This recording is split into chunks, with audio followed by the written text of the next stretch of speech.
오늘은 자본 없는 자본주의 이 책을 한번 리뷰를 해보도록 하겠습니다. 이 책을 통해서 우리는 이제 무형자산 투자의 특징에 대해서 이제 많이 알 수 있거든요. 그것에 대해서 한번 이야기를 해보도록 하겠습니다. 일단 이 책에서 무형 투자의 특성으로 어, 이제 네 가지를 정리를 했습니다. 그것은 확장성, 매몰성, 스필오버, 시너지입니다. 이제 확장성은 무형자산 같은 경우에는 물리적 법칙을 따를 필요가 없고 일반적으로 몇 번이고 사용할 수 있다라고 이야기를 합니다.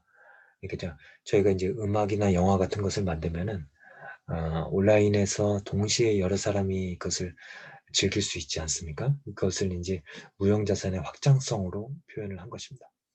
그리고 무형자산은 매몰성이라는 특성을 갖습니다. 이것은 무형자산 투자는 그 투자 결과가 잘 되지 않았을 경우에는 가치가 거의 없다라는 것입니다. 이랬을 경우에는 쏟은 자금을 회수하기가 어렵다는 것이죠. 저희가 예를 들어서 영화가 완전히 실패를 했다고 생각을 해보죠. 그 경우에는 돈을 회수하기가 뭐 엄청 어렵지 않습니까? 음, 그리고 이제 스필오버 같은 경우에는 무형자산에 투자한 개인이나 기업이 그 보상을 거두는 것이 아니라 그것이 이제 다른 기업으로 넘어가서 경쟁 업체가 오히려 신규 시장을 열고 수익을 얻는 것을 말합니다. 그리고 시너지 같은 경우에는 이제 무형 투자의 가치는 그 자산들이 결합을 할 때 극적으로 증대된다라고 이야기를 하고 있습니다.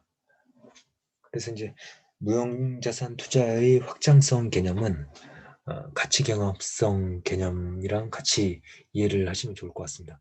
가치의 경합성이라는 것은 예를 들어서 저희가 어떤 옷 하나를 고른다고 했을 때 그 옷을 동시에 두 사람이 나눠 가질 수는 없지 않습니까? 이것을 가치의 경합성, 가치가 경합적이다 이렇게 표현을 하는데요. 반면에 지식이나 기술은 비경합적이라고 이야기를 합니다. 그러니까 기술이나 지식을 복제하는 데 활용하는 데 필요한 환기 비용이 낮기 때문에 이제 손쉽게 여러 사람이 그것을 공유할 수가 있다는 것이죠. 그래서 전혀 경합적이지 않다라고 이야기를 하는 겁니다. 그리고 기술 또는 지식이 확산될수록 그 기술이나 또는 지식에 지불하고자 하는 한계 비용이 체감하는 속성을 갖고 있죠. 그러니까 이제 영화나 음악을 우리가 온라인상에 뿌린다라고 생각을 하시면 되겠습니다. 많이 뿌리면 많이 뿌릴수록 어, 그 단위당 비용은 이제 줄어드는 것이죠. 그래서 이제 앞서 말씀드린 확장성은 무형 투자의 매력을 배가시킵니다. 반면에 스필오버는 어, 내가 투자를 한다고 해서 내가 그 소득을 결실을 얻는다라는 보장이 없기 때문에 일반적으로 회사의 투자 의지를 위축시키는 그런 특성이죠. 이것이 이제 상충하는 특성이라고 볼 수가 있겠습니다. 그래서 무형자산의 확장성은 거대 고수익 기업의 탄생이 가능하도록 합니다. 그리고 이제 스필오버 같은 경우에는 평범한 회사들의 무형 투자 혈의를 꺾을지는 모르지만 경영의 규제들은 이 스필오버를 도용하는 기술을 연구하고 이것을 오픈 이노베이션이다라고 이름을 붙였습니다. 그러니까 이제 오픈 이노베이션을 굉장히 우리는 이제 긍정적인 그런 어감으로 많이 이제 알고 있는데 여기서는 이제 경영의 규제들이 스필오버를 도용하는 기술을 연구하고 이에 이름을 붙였다라고 이제 표현을 하고 있습니다. 그리고 이제 그 후발 기업들은 선도 기업들로부터 스필오버를 흡수할 능력이 떨어집니다. 이것은 아마도 선도 기업들이 후발 기업들보다 다양한 종류의 무형 자산들 사이에서 시너지를 훨씬 더 많이 이용할 수 있기 때문이라고 이제 추정을 하고 있습니다. 그래서 선도 기업의 생산성이나 이윤은 이 무형자산 투자의 성공에 힘입어서 급상승할 수가 있지만 후발 기업의 같은 경우에는 투자 인센티브가 감소할 수가 있는 것이죠. 그리고 무형자산이 만드는 현상에는 이 시너지와 스필오버가 현저 이 대립적인 그런 역할을 하게 됩니다. 어떤 이야기냐면 무형자산 투자를 한 다음에 그것이 유출되는 것을 막으려고 한다면은 다른 아이디어, 다른 지식, 다른 무형자산과의 시너지 효과를 보기가 어려울 수도 있겠죠. 그러나 만약 자신의 아이디어와 무형자산을 오픈을 해서 다른 자산과의 그리고 다른 아이디어와의 시너지 효과를 누린다면 또 다른 한편으로 내 아이디어가 유출되는 그런 리스크가 있는 것입니다. 그래서 이제 무형자산을 유출되는 것을 막으면 당연히 오픈 이노베이션을 할 수가 없습니다. 그래서 기업은 딜레마에 빠지게 됩니다. 오픈할 것이냐, 독점할 것이냐. 그 다음에 무형투자는 불확실성이라는 특성을 갖고 있습니다. 예, 그런 이런 현상을 만들어내는 것이죠. 이것은 왜냐하면 이 무형자산 투자의 매몰성 때문에 잘 안 됐을 경우에는 완전히 이제 망가지는 것이죠. 그러나 반면에 확장성이나 시너지 효과로부터는 기하급수적인 이익을 얻을 수도 있기 때문에 잘 되면은 엄청 잘 되게 되는 것이죠. 그래서 무형자산은 상황이 잘못되면 가치가 떨어지고 잘 되면 가치가 훨씬 더 커지는 경향이 있습니다. 그리고 이제 기업의 입장에서는 일단은 이제 아래 세 번째 단락이 중요한데요.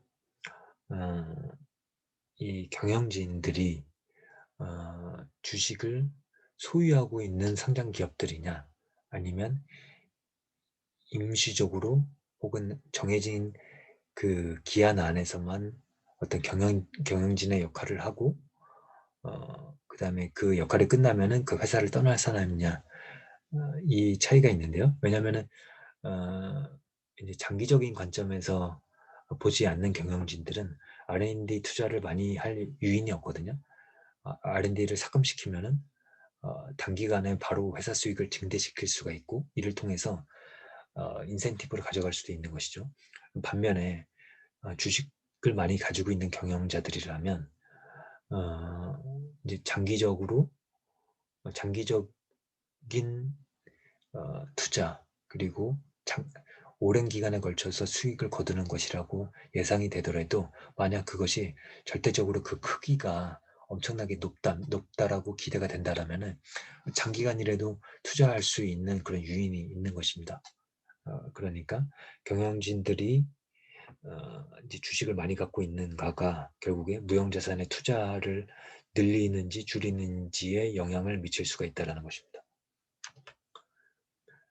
그리고 여기서는 그 무형자산 투자에 있어서 벤처캐피탈이 굉장히 좋은 통로가 될 수 있다라고 이야기를 하고 있습니다. 그것은 왜냐하면은 무형자산 투자가 불확실성을 갖고 있지 않습니까?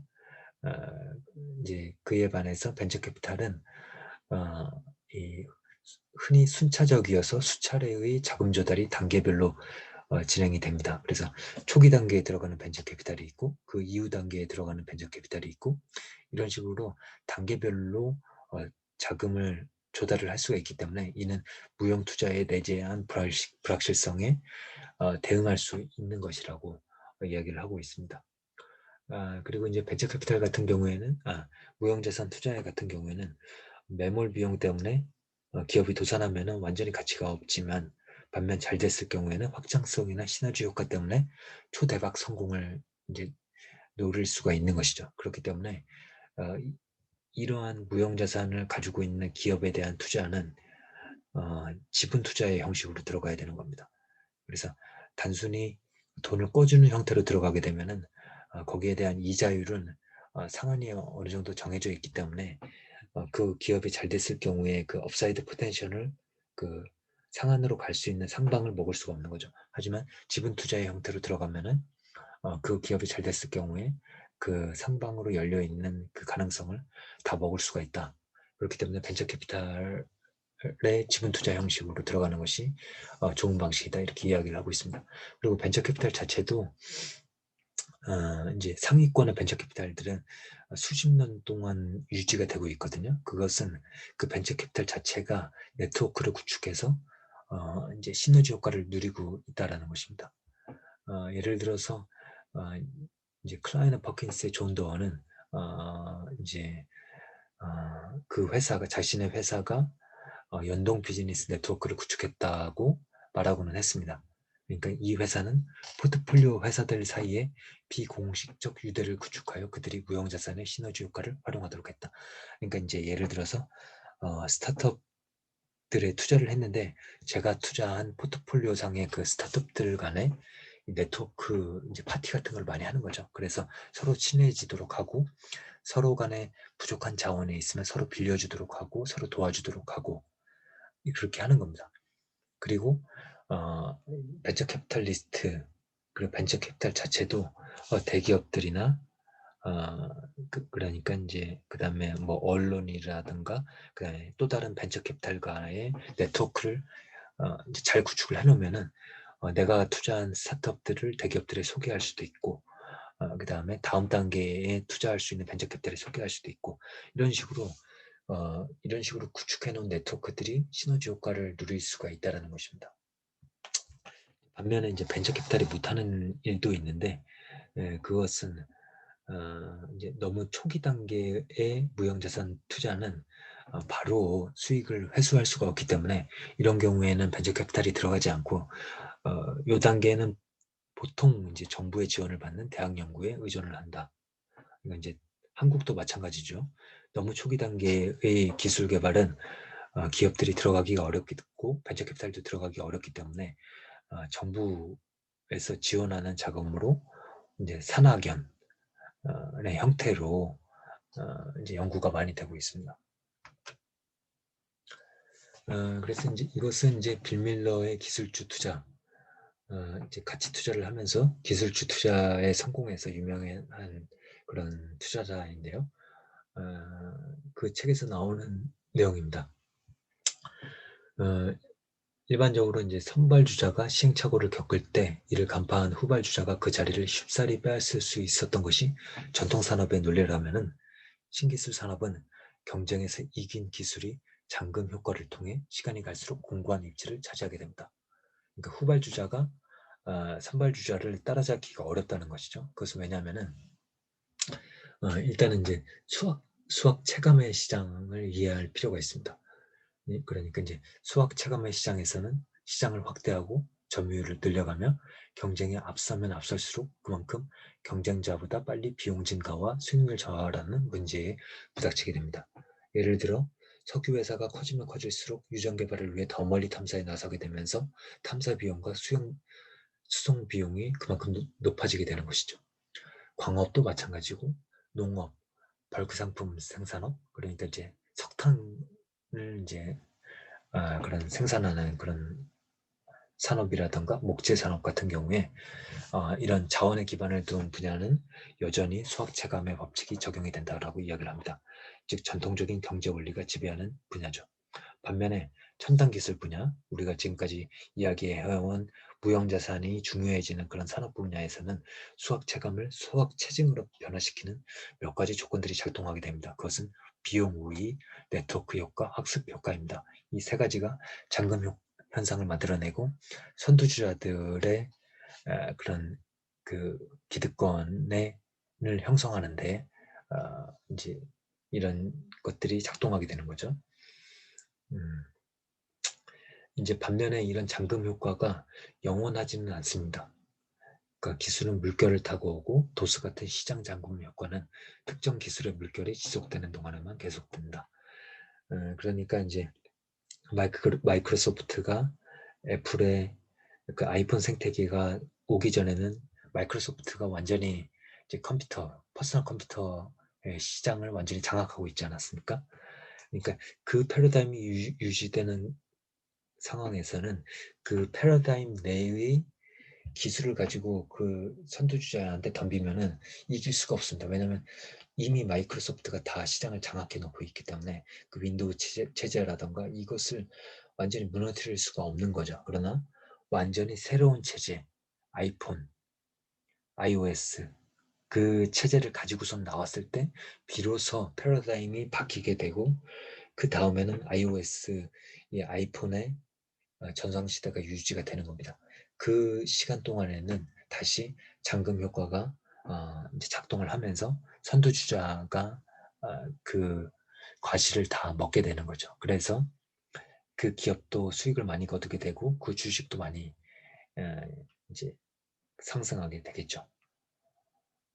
그러니까 이런 것들이 이제 미국의 기술주와 관련해서 그 무형자산 투자의 특성을 이해하는 것이 그런 투자에 좋은 어떤 도움이 되는 지식들이라고 이제 생각을 합니다. 그래서 이제 만약에 이제 미국의 기술주라든가 중국의 기술주에 관심이 있으신 분들은 이 자본 없는 자본주의를 통해서 한번 이제 무형자산 투자에 대한 그런 지식을 획득해 보시면 어떠실까 한번 제안을 드려봅니다. 그러면 오늘 자본 없는 자본주의에 대한 리뷰를 이것으로 마치도록 하겠습니다. 감사합니다.